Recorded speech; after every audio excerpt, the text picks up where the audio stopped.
करवीर तालुक्यातील कळंबा इथल्या अमृतसिद्धी हॉलमध्ये मुख्यमंत्री लाडकी बहीण योजनेत महत्त्वाची जबाबदारी पार पाडणाऱ्या करवीर विधानसभा मतदारसंघातील अंगणवाडी सेविका मदतनीस यांच्या सत्कार समारंभाचं आयोजन करण्यात आलं होतं। यावेळी मान्यवरांच्या उपस्थितीत अंगणवाडी सेविका मदतनीसांचा सत्कार करण्यात आला।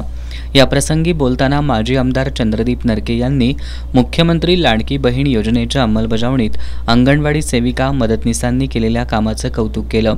अंगणवाडी सेविका मदतनीस आशा वर्कर्स यांच्या मानधनात मोठी वाढ करण्यासाठी मुख्यमंत्र्यांकडे प्रयत्न करणार असल्याचं त्यांनी सांगितलं। कार्यक्रमाला तहसीलदार स्वप्नील रावडे, गोकुळचे संचालक अजित नरके, शिवाजी देसाई, सुप्रिया पाटील, सारिका पाटील, यशोदा पाटील, शिल्पा पाटील, छाया पाटील, प्रियांका पाटील, राजलक्ष्मी नरके, देवराज नरके, शैला नरके, शिल्पा नरके, कोमल मिसाळ, कुंभी कासारीच्या संचालिका धनश्री पाटील, प्रमिला पाटील उपस्थित होत्या।